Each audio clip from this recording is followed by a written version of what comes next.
목요일날 이렇게 모여서 파주 일산 지역에 있는 그 목회자들과 성경 공부를 하게 되었는데, 이거는 최근 다루는 책의 주제가 희년이었어요. 희년. 우리 잘 알고 있지만 50년마다 돌아오는 그 은혜의 해에, 구약에서 말하는 그 은혜의 희년에 모든 노비가 해방되고, 또한 빚이나 아니면 여러 또 실수 때문에 잃었던 토지가 원래의 주인으로 돌아가는, 그것이 희년의 개념 아닙니까? 이 오늘날 이 땅 가운데 또 교회 안에 정말 필요한 것이, 정말 교회 안에 더불어 또 이 세상 가운데 필요한 것이 희년의 정신이다. 그런 주제의 책으로 희년이라는 책이 있는데, 그 책을 이제 함께 막 공부를 하고 있었어요. 그래서 이번에 그 챕터가 3, 4, 두 챕터에 들어가는데, 거기에서 어떠한 그 구약 교수가 쓴 내용의 핵심 중에서 이런 내용이 나옵니다. 바로 오늘의 본문이었어요. 오늘의 본문, 이 요한복음 15장, 나는 포도나무요. 그래서 결론적으로 열매로서 사랑을 맺어야 된다. 이 열매로서 사랑을 많이 맺어야 된다.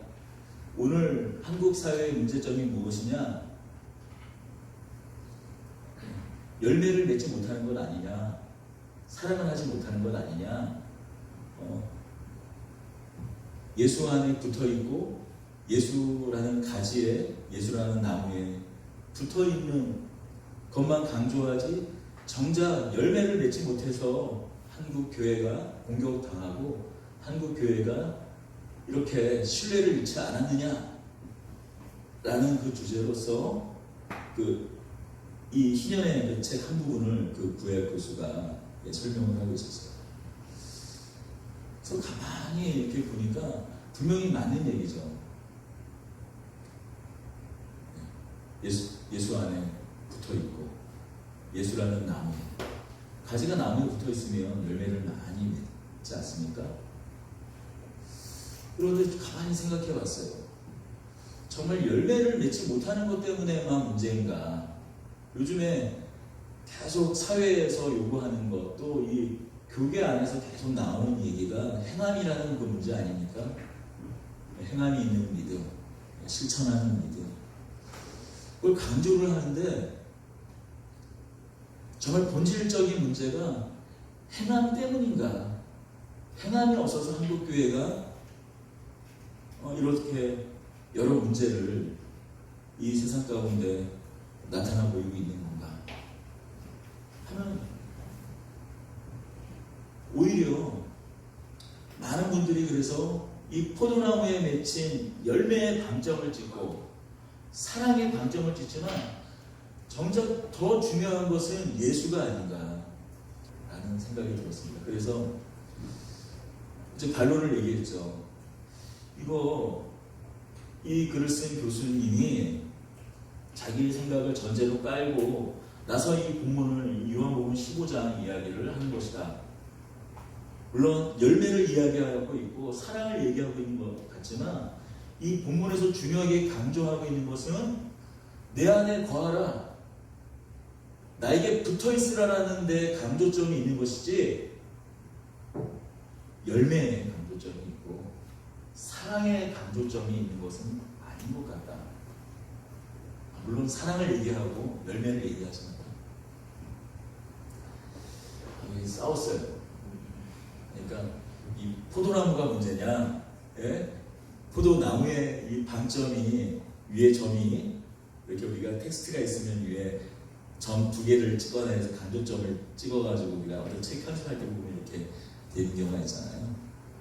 한참을 싸우다가 결국 결론을 못 냈습니다. 물론 이제 동의하죠. 어떤 의미에서 사랑과 열매를 강조하는지. 하지만 우리 한국 교회 안에, 또 교계 안에 그것도 문제를 일으키는 경우가 침소붕괴돼서, 사실 몇몇 목회자나 어떤 특정한 성도 몇 사람이 사실 문제를 일으키지 않습니까?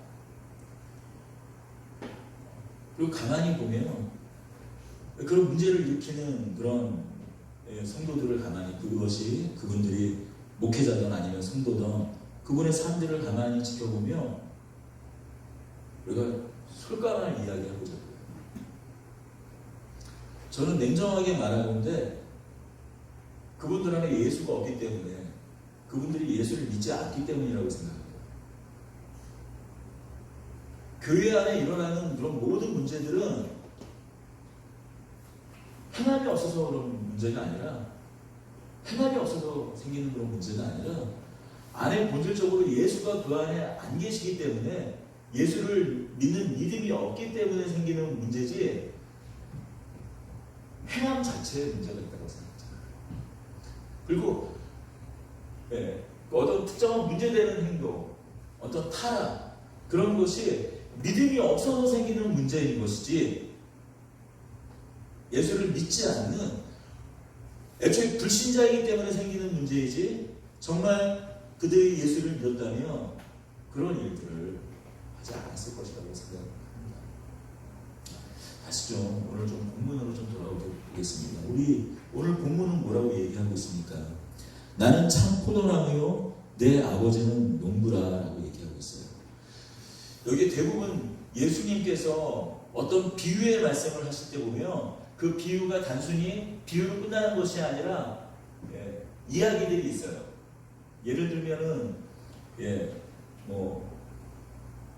그 알곡과 가라지의 비유라든지, 아니면 씨 뿌리는 자의 비유라든지, 그런 것들 보면 다 이야기가 있잖아요. 그런데 비유에 관련된 오늘의 이 말씀은 1절에서 나는 참 포도나무요 내 아버지는 농부라라고 그냥 딱 끝을 내고 있어요. 그리고 이어서 말씀하고 있죠. 왜냐하면 나는 참 포도나무요 내 아버지는 농부라라고 딱 하시게 되면, 이것을 듣고 있는 먼저 앞에 있는 제자나 모든 이스라엘 사람들이 이 내용을 다 알고 있는 거예요. 아, 포도나무 하면 바로 연결되는 지점이 있다는 것이죠. 이사야 5장으로 한번 가보겠습니다. 이사야 5장 1절에서 7절입니다. 이사야 5장 1절에서 7절까지를 읽어보겠습니다. 나는 내가 사랑하는 자를 위하여 노래하되 내가 사랑하는 자의 포도원을 노래하리라. 내가 사랑하는 자에게 포도원이 있으며 심히 기름진 사랑보다. 땅을 파서 돌을 제하고 극산품 포도나무를 심어두다. 그 중에 망대를 세웠고 그 안에 술 밭도다. 좋은 포도 맺기를 바랐더니 들 포도를 맺었도다. 예루살렘 주민과 유다 사람들아 구하노니 이제 나와 내 포도원 사이에서 사리를 판단하라. 내가 내 포도원을 위하여 행한 것 외에 무엇을 더할 것이 있으랴. 내가 좋은 포도 맺기를 기다렸거늘 들 포도 맺음은 어찌 되니고. 이제 내가 내 포도원에 어떻게 행할지를 너에게 이르리라.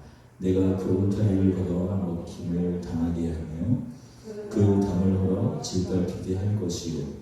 내가 그것을 황폐하게 하리니 다시는 가지를 자름이나 복을 돋우지 못하여 찔레와 가시가 날 것이며, 내가 또 구름에게 명하여 그 위에 비를 내리지 못하게 하리라 하셨으니, 무릇 만군의 여호와의 포도원은 이스라엘 족속이요 그가 기뻐하는 나무는 유다 사람이라.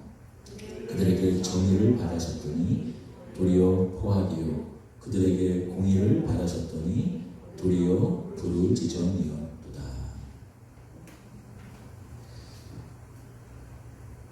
이스라엘 백성들은 이 포도나무에 대한 이 비유의 말씀 예수님께서 하셨을 때 바로 이사야의 말씀을 떠올렸을 것이에요. 여기서 농부는 누구라고요? 하나님이십니다. 그 포도나무는요, 먼저 이사야의 말씀대로 이스라엘이에요. 유다 백성이에요.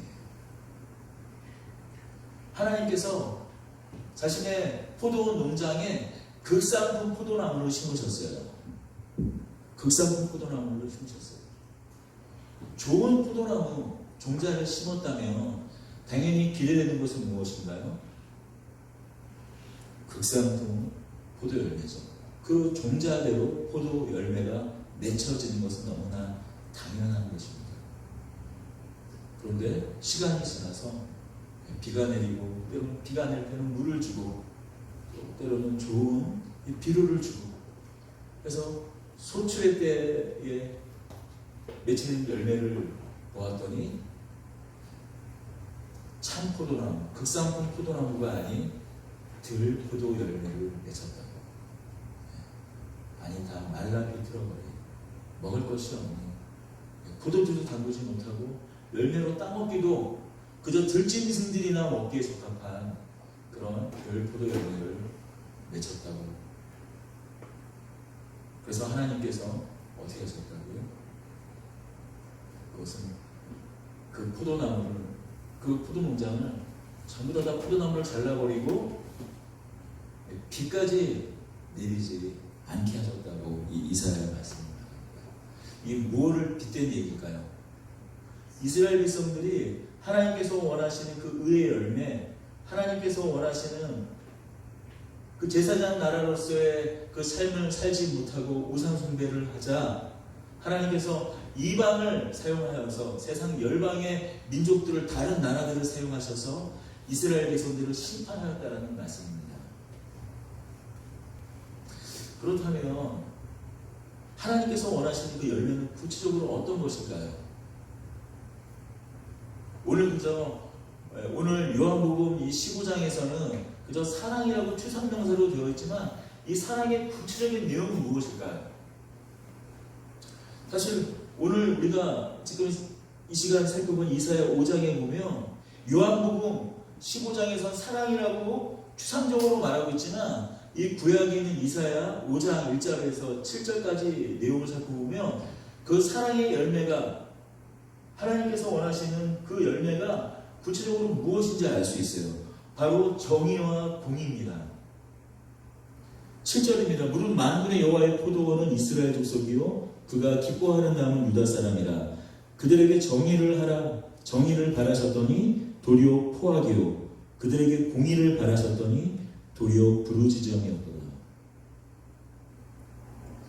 하나님과 관계가 다루셔서 하나님의 그 사랑 안에 거하듯이 그 이웃을 향하여서 정의롭게 하나님과의 바른 관계와 같이 이웃과의 관계도 바르게 되어서 정의를 행하고, 또 세상에 약한 사람, 외모로서 사람을 판단하지 않고 그 사람의 학력이나 지식이나 사회적 지위로 판단하는 것이 아니라 공평정대하게 모든 사람들에게 공의를 행해야 하는데, 오히려 들리는 이야기는 그들이 포악을 행하고 그들이 의롭게 행하지 못해서, 공의를 행하지 않아서, 공평하게 행하지 않아서 도리어 부르짖는 소리가 들렸다고 얘기하고 있습니다. 마치 노아의 때에 하나님의 아들의 그 포악함으로 말미암아서 하나님께서 심판하셨듯이 이스라엘 백성들의 그런 포악으로 말미암아, 폭정으로 말미암아, 포악함으로 말미암아 하나님께서 이스라엘 백성들을 심판하셨다고 말씀하는 것입니다. 여러분, 사랑이라는 그 추상명사를 구체적으로 말하면 구약에서 말하는 최대한의 근사치가 있을 거예요. 사랑이 얼마나 추상명사입니까? 그러니까 구약 성경에서 말하는 사랑의 근사치는 무엇인가? 오늘 이사야 말씀을 보면 그것은 정의와 공의라고 얘기하고 있어요. 물론 신약 성경에서 사랑을 표현하는 그런 많은 내용들이 있죠. 또 사랑의 열매로서 또 사도 바울은 성령의 열매를 말하지 않습니까? 그런 것이 어떤 사랑의 열매, 또 성령의 열매로서 또 이야기할 수 있을 것입니다. 그런데 그것들은 모두 한 가지, 신약에서 어떻게 말하는 그것들은 그게 잘못됐다, 사랑의 구체적인 어떤 것으로 틀렸다라는 말이 아니라 그건 너무나 내면적이라는 것이죠. 여러분, 우리 안에는 온유함이, 우리 안에는 오래 참음이, 우리 안에는 절제라는 것이, 양선, 희락, 화평, 그런 모든 것이 구체적으로 우리 안에 내면적인 성품들이 바깥으로 나타날 때는 것이 무엇으로 나타나겠습니까? 결국에 구체적으로 가장 근사치로 설명할 수 있는 것은 사실 이 구약에서 말하는 정의와 공의일 것이다. 이 성경 한 부분을 좀 더 찾아볼까요? 누가복음 11장입니다.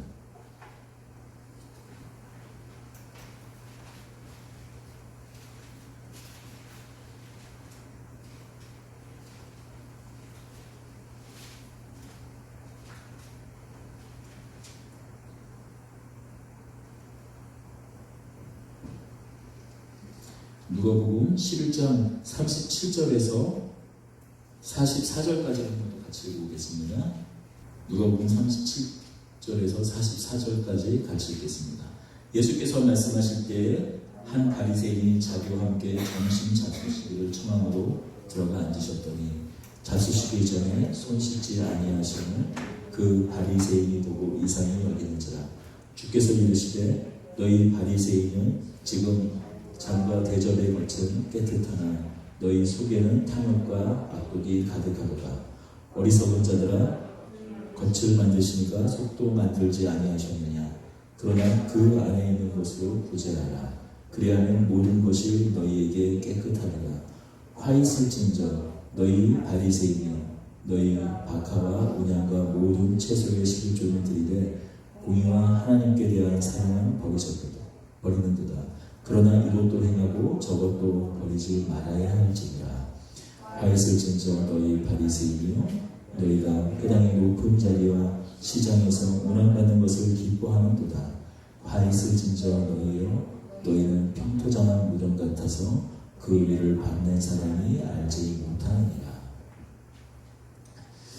예수님께서 갈릴리에서 사역을 이제 마무리 짓고 예루살렘에 가는 길에 어떤 한 바리새인으로부터 식사 자리에 초대를 받습니다. 예수님께서 식사 자리에 초대받아서 식사를 하시는데 예수님을 유심히 지켜보던 바리새인이 속으로 생각하는 거예요. 아니, 예수님이 손도 씻지 않고 밥을 먹네? 식사를 하시네?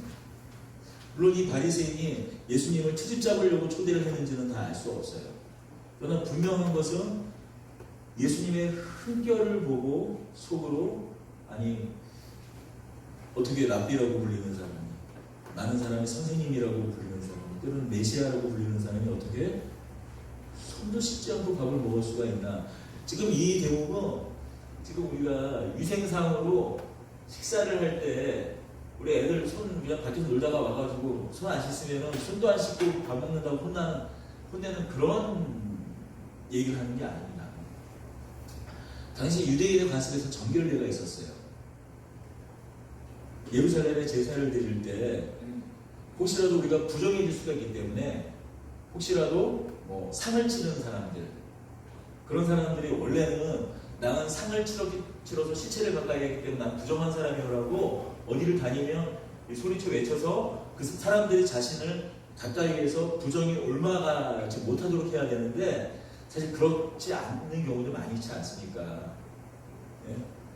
그렇기 때문에 부지불식간에 부정이 옮아져서 내가 부정이 될 수 있기 때문에 제사를 항상 드리러 갈 때는 번제를 드리러 갈 때는 항상 예루살렘 성전의 인근에 있는 그 정결 예식을 하는 그런, 쉽게 얘기하면 목욕탕이죠.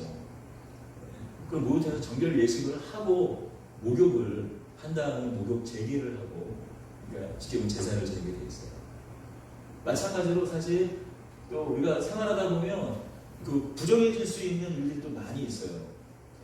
우리가 이걸 오늘 그 젠더 문화라든지 그런 걸 자꾸 접근을 하면 일단 안 됩니다. 일단 성경에 보면 생리하게 되면 성경이 부정하게 된다고 얘기를 하잖아요.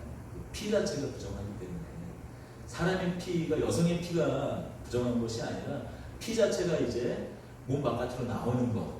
왜냐하면 이미 인간은 죄악으로 말미암아 그 영혼과 그 모든 육체 가운데 있는 것이 다 부정이었기 때문에, 탈이기 때문에 특별히 그 피를 부정하게 보았어요. 그런데 그 여성의 때로는 앉는 자리라든지 시기를 만진다든지 그러면 그게 부정해지거든요. 그런데 여성들이 바깥으로 나갔을 때 실제로 율법을 완전히 100% 다 지키는 게 아니라 그냥 다니는 수도 있기 때문에 사람이 또 부지불식간에 뭐 생리한 여성들이 또 만진 그걸 만져서 부지불식간에 부정해질 수가 있잖아요. 그런 일들이 있을 수 있기 때문에 또 그런 경우에 식사 자리에 가기 전에 부정한 상태로 어떤 음식을 만지면 어떻게 돼요? 그럼 그 음식이 부정이 부야적인 그 개념에서는 부정은 옮아가게 되어 있어요. 그럼 음식을 만지면 음식이 부정해지고 다시 그걸 먹으면 안과 박이 이제 다 부정해지는 거예요. 겉만 부정해지는 것이 아니라 속도 부정해지는 거예요. 그래서 지금 물론 위생적인 측면에서도 식사하기 전에 손을 씻어야 되는 것이 있었지만 부지불식간에 그 부정해지는 것이기 때문에 손을 씻는 예식을 항상 손을 식사 자리에 항상 식사하기 전에 손을 씻었어요. 그런데 율법 이 바리새인들이 율법에 어떻게 보면 가장 기본 중에 센 기본이라 할 수 있는 것을 예수님께서 지키지 않고 식사를 하자 지금 속으로 뭐라고 생각해요? 저가 손도 씻지 않고 이렇게 지저분한 사람이 뭐 교양이 없고 위생 개념이 없는 개념이 아니라 지금 속으로 아니 율법에 해박하시고 정통하시고 교사라고 하시고 또 메시아로까지도 여겨지는 저런 선생님이 어떻게 율법의 센 기초인 손을 씻는 그런 예식까지 않고 식사를 하느냐라고 지금 말하고 있는 거예요. 속으로 생각하고 있는 거죠. 예수님이 꿰뚫고 얘기합니다. 겉을 만드시는 하나님은 우리를 깨끗하게 만드신 하나님은 겉만 깨끗하게 하신 것이 아니라 속도 깨끗하게 하셨다. 이런 예식 같은 걸로 깨끗한 속이 이걸 하지 않는다고 더러워지고 한다고 깨끗해지는 것이 아니라고 말하면서 이어서 말하는 것이 무엇입니까? 갑자기 뜬금없이 구제에 대해서 이야기해요. 구제에 대해서 이야기합니다. 그러면서 바리새인 너희들이 박하와 운양에 더불어 채소의 11조는 드리되 너희가 더 중요한 것은 하지 않는구나. 이것도 하고 저것도 해야 된다라고 말을 해요. 그러니까 이거 많은 목회자가 어떻게 하냐면 바리새인들이 정말 드려야 될 정말 더 좋은 11조는 숨겨두고 이 박하와 운양 채소는 이게 비싼 것이 아닙니다. 들에 나는 그냥 오늘날 들에 나는 향이 나는 풀들을 그냥 다 얘기하는 거예요. 그런데 그것들만 11조를 드렸다라고 지금 예수님께서 말하는 것이 아니라 더 중요한 11조에 담겨져 있는 더 중요한 의미를 너희들이 놓치고 있다라고 말씀하시고 실상 이 바리새인들은 자신들의 행함을 의로움으로 여겼기 때문에 행함을 통해서 구원받는다고 생각했기 때문에 모든 율법에 철저했어요. 11조를 아주 엄밀하게 지켰습니다. 여러분 자신의 소득 중에 10분의 1을 드리는 것은 어렵지 않아요. 여기서 어렵지 않다는 계산하기 어렵지 않다는 거예요. 100만 원 벌었으면 10만 원, 1000만 원 벌었으면 뭐 100만 원, 1억이면 1000만 원. 네? 딱 계산이 나오죠. 하지만 여러분 채소의 11조를 한번 생각해 보세요. 옛날에 그 저울이 정확하던 때가 아니잖아요. 채소 이거 그냥 딱 개수가 아니라 무 10개면 차라리 하나 딱 편한데 이게 막 잎사귀라든지 막 그런 걸 다 이렇게 다 잘랐어요. 그러면 무게 재기도 힘들거든요. 이걸 정확하게 10분의 1. 근데 이거를 정확하게 그 바리새인들이 10분의 1을 내려고 아주 공을 들여서 정확하게 그것을 무게를 재서 10분의 1을 다 맞춰드렸습니다. 예수님께서 지금 말한 박하와 운양과 채소의 11조는 너희가 그 물질의 11조뿐만이 아니라 그렇게 박하와 운양과 채소의 11조를 저울로 아주 정말 깃털 무게까지 재는 정도로 엄밀하게 내면서 정말 그 안에 있는 11조 안에 담겨져 있는 참된 정신은 너희가 하고 있지 정신은 행하고 있지 않다고 말하는 거예요. 그 정신이 뭐라고요? 42절 같이 읽겠습니다. 화 있을진저 너희 바리새인이 너희가 박하와 운양과 모든 채소의 11조를 드리되 공의와 하나님께 대한 사랑은 버리는도다. 그러나 이것도 행하고 저것도 버리지 말아야 할지니라. 여러분, 11조에 대한 내용을 하고 그거에 대한 참된 정신이 뭐라고 얘기하겠나요? 공의와 하나님께 대한 사랑. 여기서 공의와 하나님께 대한 사랑이라고 했을 때 공의가 다른 것이고, 공의 앤드 일반적으로 공의와 각각 다 다른 내용으로서 공의와 하나님께 대한 사랑이 아니라 이꼴 개념으로서의 이 과입니다.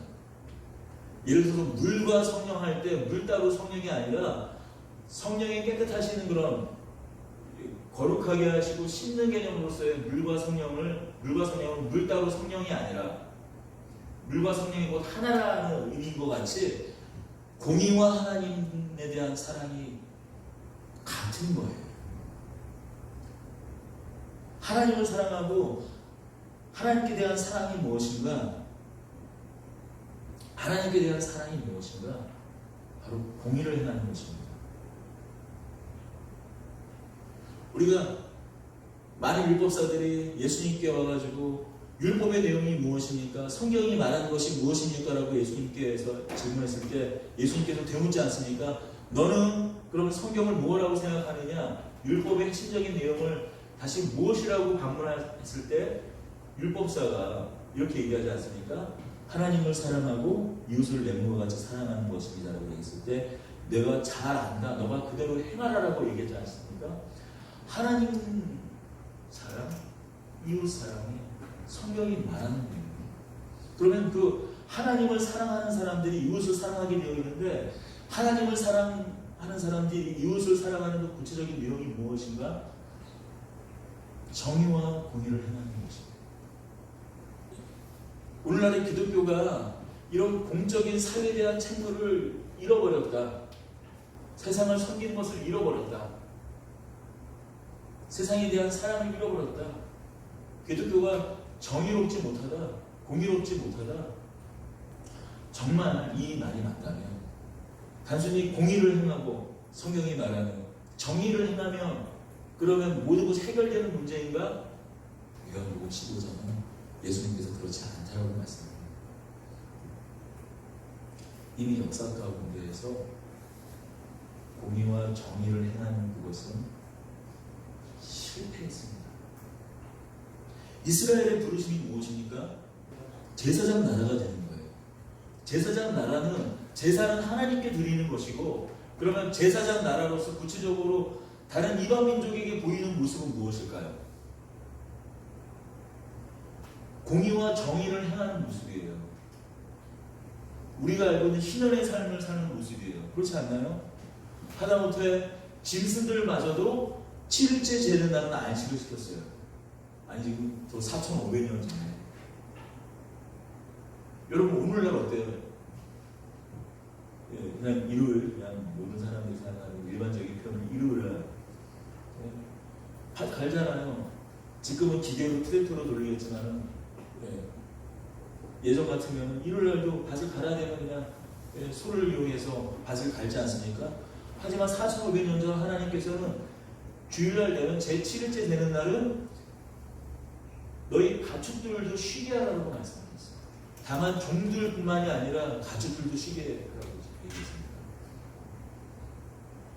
매 해가 7년째 돌아오는 해는요, 종들, 빚을 져서 종이 된 그런 사람들 놓아주게 되어 있었습니다. 7년 동안 일한 것을 월급을 계수를 해서 놓아주게 되어 있었어요. 그런데 때로는 너무 큰 빚이어서 놓아주지도 못한 형편에 있는 사람들이 있을 수 있잖아요. 그런 사람들은 어떻게 해요? 50년째 되는 그 희년에는 완전한 해방이 이루어졌고, 또한 혹시라도 빚 때문에 아니면 도박을 하다가 여러 가지 이유로 혹시 사고를 쳐서 때로는 어떤 상대방의 생명을 이렇게 해야 하는 바람에 부지불식간에 그래서 땅으로 변제를 한다든지 그런 일이 생길 수 있잖아요. 그렇게 해서 원래 주인에게서 다른 사람에게 옮겨진 땅을 원래 사람들에게 소유로 돌아가게 했습니다. 다시 말해서 가난이 대물림되지 않는 거예요. 혹시라도 내 아버지 때문에, 내 부모 때문에 자녀가 힘든 삶을 살 수가 있죠. 그러나 그것이 어떠한 경우에도 만약에 희년의 삶이 지켜진다면, 희년이 제대로 지켜진다면 3대 이상 가난함이 대물릴 수가 없는 거예요. 왜냐하면 50년 아니니까 원래로 돌아가는 거죠. 여러분, 이것이 4,500년 전에 하나님께서 제사장 나라 이스라엘 그 나라를 통하여서 이루려는, 다만 하나님을 향한 제사, 하나님을 사랑하는 것뿐만 아니라 이웃을 사랑하게 하는 구체적인 방법으로서 만들어가는 방법이 바로 이 공평과 공도, 때로는 정의와 공의였어요. 이 부르심은 다만 이스라엘 부르심이 아니라 애초에 하나님께서 아브라함을 통하여서 이루어질, 아브라함의 후손을 통하여서 이루어질 그 부르심과 목적이기도 했다는 것이죠. 창세기 18장을 한번 가보겠습니다. 창세기 18장 18절 19절 두 구절을 읽겠습니다. 아브라함은 강대한 나라가 되고 천하 만민은 그로 말미암아 복을 받게 될 것이 아니냐. 내가 그로 그 자식과 권세에게 명하여 여호와의 도를 지켜 의와 공도를 행하게 하려고 그를 택하였나니 이는 나 여호와가 아브라함에게 대하여 말한 일을 이루려 함이라. 여기서 29절에 있는 의와 공도가 일단 구약에서 말하고 있는 정의와 공의입니다. 옛날에 개역 한글에서는 때로는 공평과 공의라고 되어 있는데, 아브라함의 부르심이 어떤 부르심이라고요? 큰 나라와 민족을 이루어서 여호와의 도를 지키는 것, 의와 공도를 행하게 하려는 것이 아브라함, 그리고 아브라함의 권속들, 아브라함 이후의 민족들에게 원하신 하나님의 목적이었다고 얘기하고 있어요. 더군다나 이 18장 29절 의와 공도, 공평과 정의, 정의와 이 공의가 우리가 말하는 복의 구체적인 내용인 거예요. 아브라함 너는 복이 될지라. 창세기 12장 12절에 하나님께서 아브라함을 본토 친척 아비집에서 끄집어내면서 하는 말이 너를 복을 되게 하겠다, 너로 큰 민족을 이루게 하겠다, 나라를 이루게 하겠다 하면서 지금 18장 이 18절 19절에서 구체적으로 그 복의 내용을 다시 한번 얘기하고 있는데, 그것이 하나님의 의를 행하고 그 복의 내용은 의와 공도를 행하는 것이라고 말하고 있는 거죠. 그게 때로는 복이고 또 다른 곳에서 정의와 공의로 표현되는 것입니다. 그런데 이스라엘 백성들은 이 복을 자신들이 그 복으로서 세상 모든 사람들을 하나님의 의와 이 공도, 하나님의 정의와 이 공의를 누리는 삶으로 함께 인도하게 하는 그런 제사장 나라로서의 역할을 감당을 했나요? 감당하지 못했잖아요. 결국 하나님께서 이스라엘 백성들을 심판하지 않으셨습니까? 그래서 누가 이스라엘이 되셨습니까? 바로 요한복음 15장에서 말하는 대로 나는 참 포도나무. 예수님께서 자신이 바로 참 포도나무가 되셨다고. 이스라엘에게 하나님께서 바라셨던 하나님의 그 의를 성취하셔서 스스로 온전히 순종하셔서 예수님께서 참 포도나무가 되셨다고 말씀하고 있습니다. 여기서 13장에서 이 15장까지 계속 반복되는 구절이 무엇입니까? 우리 14장 10절을 요한복음 다시 한번 보겠습니다. 15장 앞에는 10절. 내가 아버지 안에 거하고 아버지 내 안에 계신 것을 내가 믿지 아니하느냐. 내가 너희에게 이르는 말은 스스로 하는 것이 아니라 아버지께서 내 안에 계셔서 그의 일을 하시는 것이라. 내가 아버지 안에 거하고 아버지께서 내 안에 계심을 믿으라. 그렇지 못하겠거든 행하는 그 일로 말미암아 나를 믿으라. 뭐라고 말씀하시는 건가요? 예수께서 내가 아버지 안에 거하고 아버지가 내 안에 계시기에 내가 그 일을 행하는 것이다. 예수님께서 하시는 그 모든 일은 무엇 때문에 가능한 건가? 하나님이 내 안에 거하고 내가 하나님 안에 거하는, 예수님이 하나님 안에 거하고 하나님이 예수님 안에 거하는 그것으로 그 모든 일을 행한다라고 얘기하고 있어요. 예수님의 모든 능력과 예수님께서 모든 의를 이루신 것, 모든 순종을 다하신 것, 하나님의 뜻을 다하신 것은 어떻게 가능했는가? 예수님이 하나님 안에 거하고 아버지가 내 안에, 그 어떤 것으로도 분리할 수 없는 완전한 하나됨, 연합됨이라고 말해요. 그것을 성경에서도 삼위일체라고 말하지만 그 연합됨을 가능한 것입니다. 나는 포도나무에 너희는 가지라. 그가 내 안에 내가 그 안에 거하면 사람이 열매를 많이 맺나니 나를 떠나서는 너희가 아무것도 할 수 없는 것입니다. 예수님이 하나님 안에 거하는 것 같이, 하나님이 예수님 안에 거하는 것 같이, 마치 가지가 포도나무에 붙어있는 것 같이 너희도 내 안에 거하니 열매를 맺는다라고 말씀하고 있는 거예요. 궁극적으로 극상품 포도나무이신, 참 포도나무이신 예수님 안에 붙어있게 되면 결국엔 열매를 맺을 수밖에 없었다는 거예요. 예전 이스라엘은 자신들의 부르심을 잊지 못하고 결국 실패하고 말아서 마치 포도나무에서 떨어진 가지처럼 말라 비틀어져서 결국에는 불태워질 수밖에 없었지만, 심판받을 수밖에 없었지만, 예수 안에 거하는 우리는, 예수 안에 붙어있는 참 포도나무이신 예수님에 붙어있는 우리는 하나님께서 원하시는 그 사랑, 의와 공도, 정의와 공의, 우리가 결국 맺을 수밖에 없다 라고 말하는 것이죠. 참된 하나님께서 원하시는 그 사랑을 맺을 수밖에 없다고 말씀하는 것입니다. 언젠가도 이런 말씀을 좀 몇 번 드리긴 했지만 많은 제자 훈련 방법들이 있습니다. 국제제자훈련의 제자훈련, CCC, 10단계 분과 선교단체의 제자훈련, 그런 많은 제자훈련이 있습니다. 그런 방법이 잘못됐다, 그런 방법으로 제자가 되지 못한다 라고 말하는 것은 아닙니다. 그러나 정말 예수님께서 원하시는 제자, 그것은 무엇인가? 결국 그것이 사랑으로 나타나지 않는다. 세상을 향한 사랑, 세상을 향하여 먼저 우리 안에 이루어지는 공평과 정의와 공의, 또한 그것이 또 세상 가운데 또 드러나는 그런 공평과 정의, 이것을 사랑하는 그런 모습으로 나타나지 않으면 사실 그 어떤 훈련도 헛된 것일 겁니다. 그것은 제 말이 아니라 예수님 말씀이에요. 요한복음 다시 앞서 13장 34절과 35절을 보겠습니다. 요한복음 13장 34절과 35절입니다.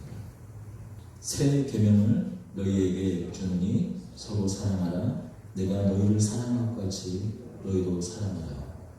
너희가 서로 사랑하면 이로써 모든 사람이 너희가 내 제자인 줄 알리라. 너희가 서로 사랑하면, 제자 훈련을 받는 그런 모습을 통해서 제자인 것을 아는 것이 아니라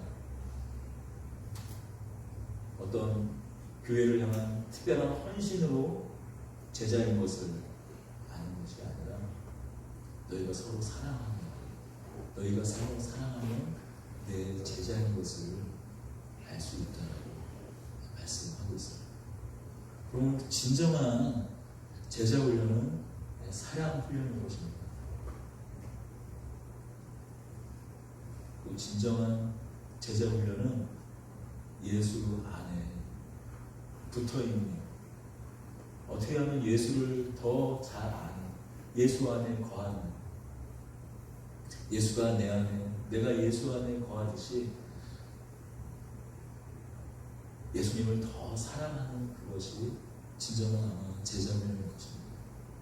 그래서 우리가 진정으로 예수님 안에 온전히 거할 때 결국에 예수님께서 원하시는 그런 사랑의 열매가 나타날 줄 믿어요.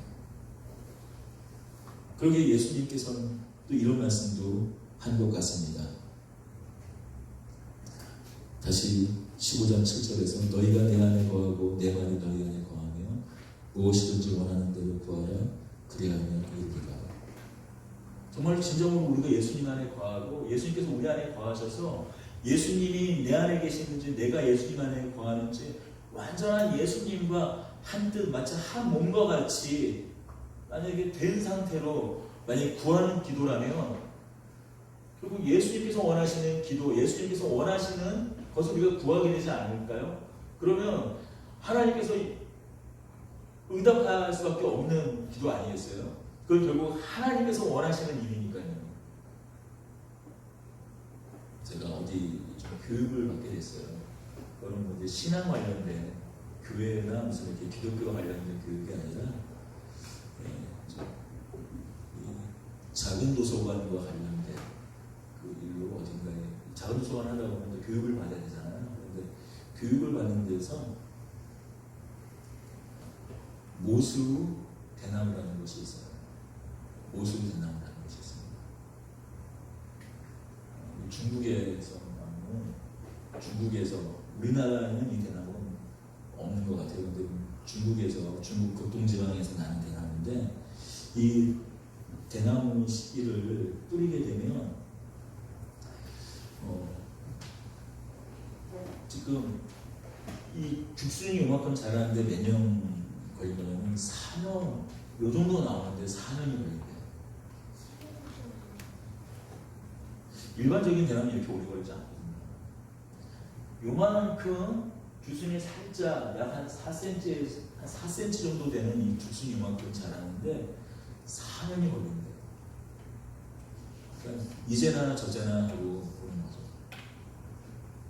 근데 놀라운 사실은 이 대나무가 4년이 지난 이후에는 갑자기 어느 날 하루에 30cm가 자란다고 합니다. 그래서 30cm예요. 하루에. 제가 혹시 너무 뻥뻥 아니냐면 인터넷에서 모수 대나무 이렇게 한번 찾아 검색해 보세요. 구글에서 다 나옵니다. 그래서 6주가 15m에서 한 20m까지 성장을 한 번에. 그러니까 저 모수 대나무 씨앗을 완전한 그 밭에다가 딱 끌어놓으면은 4년 동안 그냥 벌판처럼 보이는 거예요. 그러다가 어느 날 딱 가면은 갑자기 한 달 뒤에 보면 빽빽한 대나무 숲이 갑자기 하나 뻥 생긴 거죠.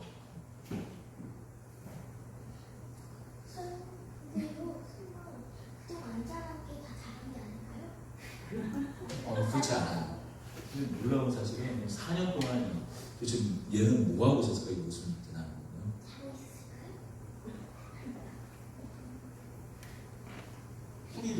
뿌리를 뻗는 거예요. 뿌리가 깊이가 몇 미터까지 지하 뻗어나가거든요. 지하 400m까지 뻗어나가요. 어마어마하게 뿌리가 뻗어나가는 거죠. 그래서 4년 동안 보이지 않는 곳에서 그 뻗어나는 그 뿌리로 말미암아서 그게 단단하게 그 뻗어나온 뿌리가 영양분을 어느 순간에 한꺼번에 흡수해 가면서 하루에 30cm씩 커 나가는 거죠. 그래서 그 2주년쯤 되는 즈음에 아니 제가 한 6개월 전에 제 개인적으로 연말쯤이니까 또 6개월 전이네요.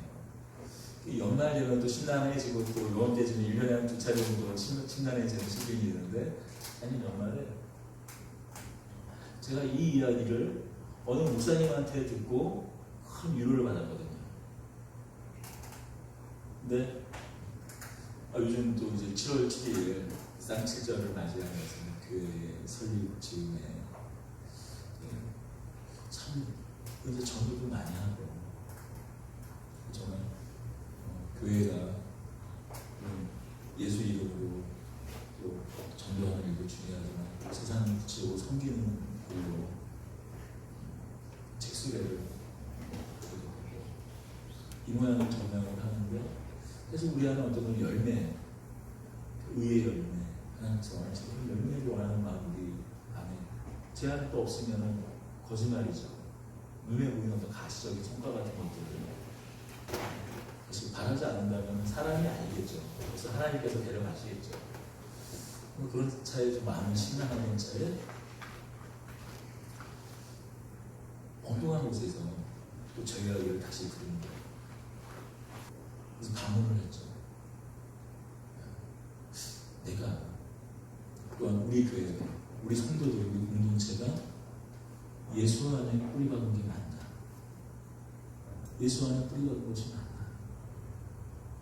정말 우리 공동체가 예수를 사랑하는 것이다. 예수님을 사랑한다. 예수님이 우리 안에 있고 우리가 예수님 안에 있다면 지금 어떻게 보면은 2년이 넘었죠. 죽는 것 같은 4cm 정도밖에 되지 않은 주승의 모양일지라도 우리가 하나님의 그 시간과 때는 잘 알 수 없지만 우리가 하나님의 그 카이로스의 그 시간 그때는 알 수 없지만 하나님께서 갑자기 6주일 더 지났더니만 갑자기 숲을 이루면 그것이 꼭 숫자에 있는 건 아니지만 하나님께서 원하시는 의의 열매, 사랑의 열매, 공평과 정의의 열매, 의와 공도의 열매